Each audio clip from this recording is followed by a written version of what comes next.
أعوذ بالله من الشيطان الرجيم. بسم الله الرحمن الرحيم. إليه يرد علم الساعة وما تخرج من ثمرات من أكمامها وما تحمل من أنثى ولا تدع إلا بعلمه ويوم ينادي من شركائي قالوا آذناك ما منا من شهيد وضل عنهم ما كانوا يدعون من قبل وظنوا ما لهم من محيص لا يسم الإنسان من دعاء الخير وإن مسه الشر فيأتون كنود ولئن أذقناه رحمة منا من بعد ضراء مسته ليقولن هذا لي وما أظن الساعة قائمة ولئن رجعت إلى ربي إن لي عنده للحسنى فلننبئن الذين كفروا بما عملوا ولنذيقنهم من عذاب غليظ وإذا أنعمنا على الإنسان أعرض فنأى بجانبه وإذا مسه الشر فذو دعاء يعرض كل أرض من كان من عند الله ثم كفرتم به من أضل ممن هو في شقاق بعيد سنريهم آياتنا في الآفاق وفي أنفسهم حتى يتبين لهم أنه الحق أولم يكفي ربك أنه على كل شيء شهيد ألا إنه في مرية من لقاء رب ألا إنه بكل شيء محيط. سورة الشورى مكية. بسم الله الرحمن الرحيم. حاميم عين سين كاف كذلك يوحي إليك وإلى الذين من قبلك الله العزيز الحكيم له ما في السماوات وما في الأرض وهو العلي العظيم. تكاد السماوات يتفطرن من فوقهن وملائكة يسبحون بحمد ربهم ويستغفرون لمن في الأرض ألا إن الله هو الغفور الرحيم. والذين اتخذوا من دونه أولياء الله في زناد وما أتى عليهم بآخر وكذلك أوحينا إليك قرآنا عربيا لتنذر أم القرى ومن حولها وتنذر يوم الجمع لا ريب فيه فريق في الجنة وفريق في السعير ولو شاء الله أجر أمة واحدة ولكن يدخل من يشاء في رحمته والظالمون ما لهم من ولي ولا نصير اتخذوا من دونه أولياء فالله هو الولي وهو يحيي الموتى وهو على كل شيء قدير وما اختلفتم فيه من شيء فحكمه إلى الله ذلكم الله ربي عليه توكلت وإليه أنيب فاطر السماوات والأرض جعل لكم من أنفسكم أزواجا ومن الأنعام أزواجا يذرأكم فيه ليس كمثله شيء وهو السميع البصير له مقاليد السماوات والأرض يبسط الرزق لمن يشاء ويقدر إنه بكل شيء عليم. شرع لكم من الدين ما وصى به نوح والذي أوحينا إليك وما وصينا به إبراهيم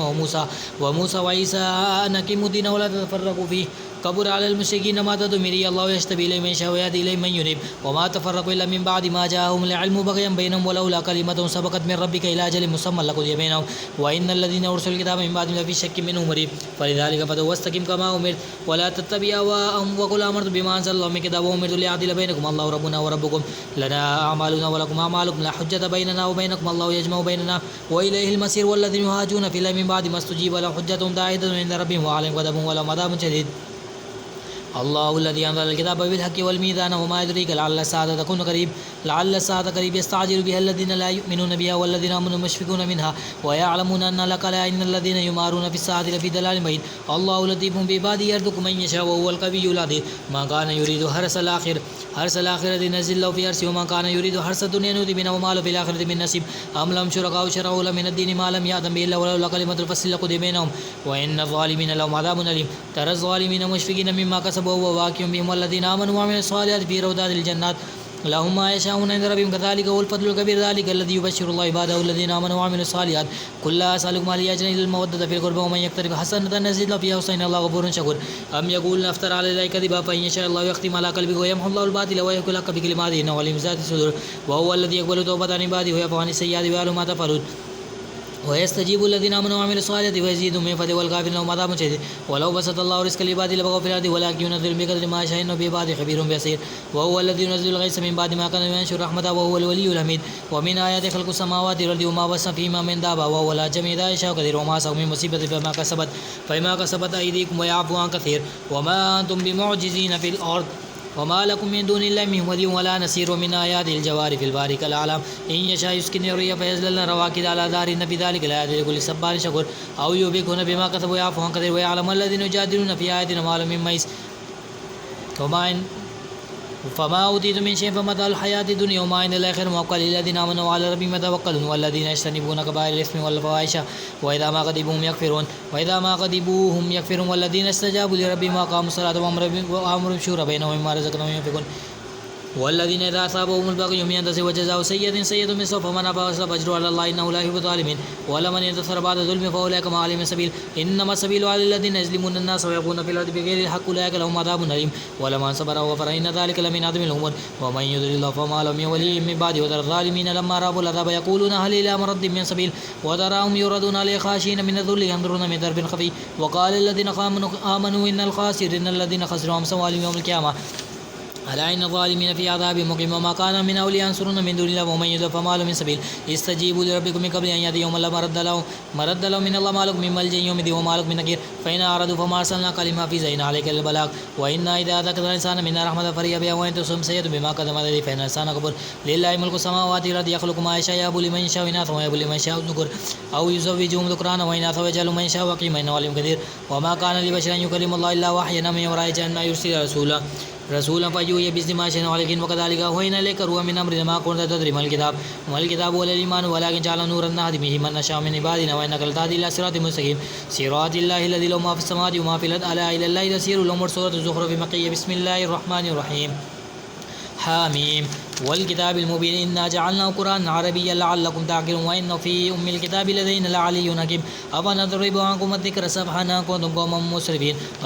وكما أرسلنا من نبي في الأولين وما يأتي من نبي إلا كانوا به يستهزئون فأهلكنا أشد منهم بأسا ومدى مثل الأولين ولئن سألتم من خلق السماوات والأرض ليقولن خلقهن العزيز العليم الذي جعل لكم الأرض مهدا وجعل لكم فيها سبلا لعلكم تهتدون والذي نزل من السماء ماء بقدر فأنشأنا به بلدة ميتا كذلك تخرجون والذي خلق الأزواج كلها وجعل لكم من الفلك والأنعام ما تركبون لتستووا على ظهره ثم تذكروا نعمة ربكم إذ استويتم عليه وتقول سبحان الذي سخر لنا هذا وما كنا له مقرنين وإنا إلى ربنا لمنقلبون وجعلوا له من عباده جزءا إن الإنسان لغفور مبين أم اتخذ مما يخلق بنات وأسفاكم بالبن وإذا بشر أحدهم بما ضرب للرحمن مثلا ظل وجهه مسودا وهو كظيم أو من ينشأ في الهيلة وهو في الخصام غير مبين وجعلوا الملائكة الذين هم عباد الرحمن إناثا شهدوا خلقهم ستكتب شهادتهم ويسألون وقالوا لو شاء الرحمن ما عبدناهم ما لهم بذلك من علم إنهم إلا يخرصون ما آتيناهم كتاب من قبل فهم به مستمسكون بل قالوا إنا وجدنا آباءنا على أمة وإنا آثار مهتدون وكذلك ما أرسلنا في من قبلك في قرية من نذير قال مترفوا إنا وجدنا آباءنا على أمة وإنا على آثار مقتدون قال ولو جئتم بهذا مما وجدتم عليه آباءكم قالوا إن بما أرسلوا بكافرين فانتقمنا منهم فانظروا كيف كان عاقبة المكذبين وإذ قال إبراهيم لأبيه وقومه إنني براء مما تعبدون إلا الذي فطرني فإنه سيهدين وجعل كلمة باقية في عقبه لعلهم يرجعون بل متعت هؤلاء وآباءهم حتى جاءهم الحق ورثوا المبين ولما جاءهم الحق قالوا هذا سحر وإنا به كافرون وقالوا لولا نزل هذا القرآن على رجل من القريتين عظيم أهم يقسمون رحمة ربك نحن قسمنا بينهم معيشتهم في الحياة الدنيا ورفعنا بعضهم فوق بعض درجات ليتخذ بعضهم بعضا سخرية ورحمة ربك خير مما يجمعون ولولا أن يكون الناس أمة واحدة لجعل من يكفر بالرحمن لبيوتهم سقفا من فضة ومعارج عليه يسرون ولبيوتهم باب وسرا عليه يتكئون وزخرفا من كل ذلك لما متاع الحياة الدنيا والآخرة عند ربك للمتقين ومن يعش عن ذكر الرحمن نقيد له شيطان فهو له قرين وإنهم ليصدون عن السبيل يحسبون أنهم مهتدون حتى إذا جاءنا قال ليت بيني وبينك بعد المشركين فبئس القرين ولن ينفعكم في يوم إذ ظلمتم أنكم بالعذاب مسرعون فتسمعوا الصم اليوم يوم كان في ضلال مبين فإما نذهبن بك فإنا منهم منتقمون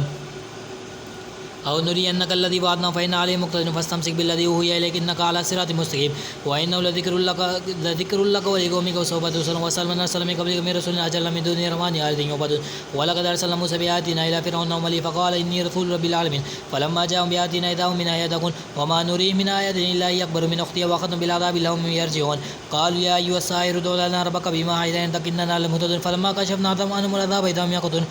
ونادى فرعون في قومه قال يا قوم أليس لي ملك مصر وهذه الأنهار تجري من تحتها أفلا تبصرون أم أنا خير من هذا الذي هو مهين ولا يكاد يؤمن فلولا ألقي عليه أسورة من ذهب أو جاء معه الملائكة مقترنين فاستخف قومه فأطاعوه إنهم كانوا قوما فاسقين فلما آسفونا انتقمنا منه فأغرقناهم أجمعين فجعلهم سلفا ومثلا للآخرين ولما ضرب ابن مريم مثلا إذا قومك منهم يصدون وقالوا آلهتنا خير أم ما ضربوه لك إلا ضرب لهم قوم خصمون إن هو إلا ابن أنعمنا عليه وجعلنا مثلا لبني إسرائيل ولو نشاء لجعل منكم ملائكة في الأرض يخلفون وإنه لعلم للساعة فلا تمترن بها واتبعوا هذا الصراط مستقيم ولا يصدنكم الشيطان إنه لكم عدو مبين ولما جاء عيسى بالبينات قال قد جئتكم بالحكمة ولأبين لكم بعد إذ تختلفون فيه فاتقوا الله وأطيعون إن الله هو ربي وربكم فاعبدوه إن الله هو ربي وربكم فاعبدوا هذا صراط مستقيم فاختلف العذاب من بين فويل للذين كفروا من عذاب يوم أليم هل ينظرون إلا الساعة تأتي بغتة وهم لا يشعرون الأخلاء يوم بعضهم لبعض يدعون إلا المتقين يا عبادي لا خوف عليكم اليوم ولا أنتم تحزنون الذين آمنوا بآياتنا وكانوا مسلمين ادخلوا الجنة أنتم وأزواجكم تحبرون يطاف عليهم بسحاب من ذهب وأكواب وفيها ما تشتهي الأنفس وتلذ الأعين وأنتم فيها خالدون وتلك الجنة التي أورثتم بما كنتم تعملون لكم فيها فاكهة كثيرة منها تأكلون إن المجرمين في عذاب جهنم خالدون لا يفتر عنهم وفيهم مبلسون وما ظلمناهم ولكن كانوا ظالمين ونادوا يا مالك ليقضي علينا ربك قال إنكم ماكثون لقد جئناكم بالحق ولكن أكثرهم للحق كارهون أما أبرموا فأمر فإنهم مبرمون أم يحسبون أن لا نسمع سرهم ونجواهم بلا ورث الذين يكذبون كل كان للرحمن ولد فأنا أول عبد سبحان رب السماوات والأرض رب الأشياء ما يصفون فذرهم يخوضوا ويلعبوا حتى يلاقوا يومهم الذي يوعدون وهو الذي في السماء إله وفي الأرض إليه وهو الحكيم الخبير وتبارك الذي له ملك السماوات والأرض وما بينهما عنده المساوي إليه ترجعون ولا يملك الذين يدعون من دون الشفاعة إلا من شهد بالحق وهم يعلمون ولئن سألتهم من خلقهم لا يقولن الله فأنا يؤفكون وقيل يا رب إن هؤلاء لا يؤمنون فاصفح عنهم وقل سلام فسوف يعلمون. سورة الدخان مكية. بسم الله الرحمن الرحيم.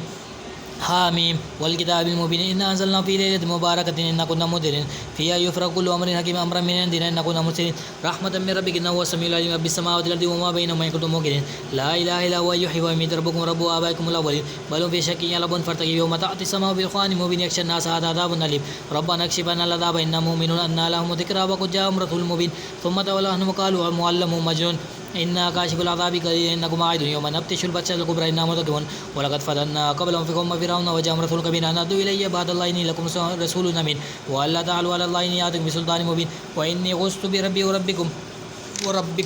أن ترجمون وإن لم تؤمنوا لي فاعتزلوا فتعاربوا أن هؤلاء هم مجرمون فأسر بعبادي ليلا إنكم متقون واترك البحر رهوا إنهم جند مغرقون كم تركوا من جنات وعيون وزرع ومقام كبير ونعمة كانوا فيها باقين كذلك وأورثنا قوما آخرين فما بقت عليهم السماء والأرض وما كانوا منذرين ولقد نجينا بني إسرائيل من العذاب المهين من فرعون إنه كان عاليا من المسرفين ولقد اخترناهم على علم على العالمين وآتيناهم من الآيات ما فيه بلاء مبين إن هؤلاء ليقولون إن هي إلا موتة الأولى وما نحن بمنشرين فأتوا بآبائنا إن كنتم صادقين هم خير قوم تبع والذين من قبلهم إنهم كانوا مجرمين وما خلقنا السماوات والأرض وما بينهما لاعبين ما خلقناهم إلا بالحق ولكن أكثرهم لا يعلمون إن يوم الفصل ميقاتهم أجمعين يوم لا يغني مولى عن مولى شيئا ولا ينصرون إلا من رحم الله إنه هو العزيز الرحيم إن شجرة الزقوم طعام الأثيم كالمهل يغلي في البطون كغلي الحميم خذوه فاعتلوا إلى سواء الجحيم ثم صبوا فوق رأسه من عذاب الحميم ذوقوا إنك أنت العزيز الكريم إن هذا ما كنتم به تمترون المتقين في مقام أمين في جنات وعيون يلبسون من سندس واستبرق متقابلين كذلك وزوجناهم بحور يدخلون فيها بكل فاكهة من لا يذوقون فيها الموت إلا الموتة الأولى ووقاهم عذاب الجحيم فضلا من ربك ذلك هو الفوز العظيم فإنما يسرناه بلسانك لعلهم يتذكرون فارتقب إنهم مرتقبون. سورة الجاثية مكية. بسم الله الرحمن الرحيم. حاميم تنزيل الكتاب من الله العزيز الحكيم إن في السماوات والأرض لآيات المؤمنين وفي خلقكم وما يبث من دابة آيات لقوم يوقنون واختلاف الليل والنهار وما أنزل الله من السماء من رزق فأحيا بالأرض بعد موتها وتصريف الرياح آيات لقوم يعقلون تلك آيات الله نتلوها عليك بالحق فبأي حديث بعد الله وآياته يؤمنون ويل لكل أفاك أثيم يسمع آيات الله تتلى عليه ثم يصير مستكبرا كأن لم يسمعها فبشر بعذاب أليم وإذا علم من آياتنا شيئا اتخذها هزوا أولئك لهم عذاب مهين من وراء جهنم ولا يغني عنهم ما كسب شيئا ولا ما اتخذ من دون الله أولياء ولهم عذاب أليم هذا هدى والذين كفروا بآيات ربهم لهم عذاب من رجز أليم الله الذي سخر لكم بحرا لتجري الفلك فيه بأمره ولتبتغوا من فضله ولعلكم تشكرون وسخر لكم ما في السماوات وما في الأرض جميعا منه إن في ذلك لآيات لقوم يتفكرون قل للذين آمنوا يغفروا للذين لا يرجون أياما ليجزيكم بما كانوا يكسبون من عمل صالحا فلنفسه ومن أساء فعليه ثم إلى ربكم ترجعون ولقد آتينا بني إسرائيل الكتاب والحكمة والنبوة ورزقناهم من الطيبات وفضلناهم على العالمين وآتيناهم بينات من الأمر فما اختلفوا إلا من بعد ما جاءهم العلم بغيا بينهم إن ربك يقضي بينهم يوم القيامة فيما كانوا فيه يختلفون ثم جعلناك على شريعة من الأمر فاتبعها ولا تتبعها والذين لا يعلمون إنهم لن يكونوا عنكم من الله شيء وإن الظالم بعضهم أولياء بعض والله ولي المتقين هذا بصائر للناس وهدى ورحمة لقوم يوقنون أم حسب الذين اشتروا سيئات أن نجعلهم كالذين آمنوا الصالحات سواء محياهم ومماتهم ساء ما يحكمون